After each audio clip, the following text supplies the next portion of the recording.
দর্শক, আপনারা জানেন যে বেশ কিছুদিন ধরেই সাভার, আশুলিয়া এবং গাজীপুরে পোশাক কারখানার শ্রমিকরা আন্দোলন করছেন। আজও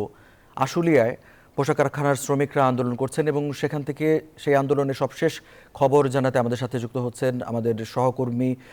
নাজমুল হুদা। এবং নাজমুলের কাছ থেকে জেনে নিতে চাইব, নাজমুল, আজকে আন্দোলনের কারণ কি, তারা কি বলছেন?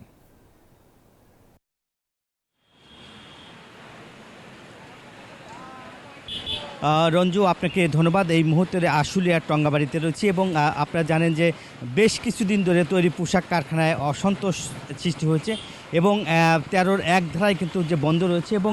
কারখানার শ্রমিকদের কিন্তু দেখছেন যে সড়কে কিন্তু তারা অবস্থান নিয়েছে এবং প্রায় ৪ ঘন্টা কিন্তু টঙ্গী আশুলিয়া মহাসড়ক বন্ধ ছিল এবং কিছুক্ষণ আগেই কিন্তু সেনাবাহিনী, যৌথ বাহিনী কিন্তু অভিযান চালিয়ে তাদেরকে সড়ক থেকে কিন্তু সরিয়ে দেওয়া হয়েছে এবং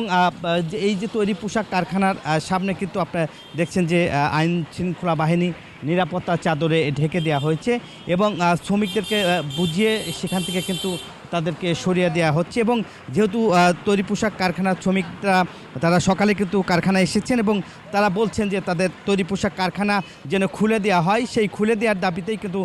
কারখানার সামনে কিন্তু তারা অবস্থান নিয়েছিল এবং তারা বলেছে যে তাদের বকেয়া বেতন এবং তাদের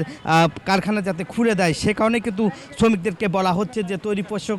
কারখানা খুলে দেওয়ার দাবি তারা জানাচ্ছে এবং তৈরি পোশাক কারখানার যে শ্রমিকরা রয়েছে তারা কিন্তু বলছে যে যেহেতু দীর্ঘদিন ধরে তাদের পোশাক কারখানা বন্ধ রয়েছে এবং বন্ধ থাকার কারণে বিভিন্ন দাবি দাবা নিয়ে কিন্তু তারা সড়কে অবস্থান নিচ্ছে, আর যৌথ বাহিনীকে তাদেরকে বুঝিয়ে কিন্তু তাদের সড়ক থেকে সরিয়ে দেওয়া হয়েছে। এই ছিল আমার কাছে আশুলিয়া শিল্প অঞ্চলের সর্বশেষ খবর। ফিরে যাচ্ছি স্টুডিওতে। রঞ্জু।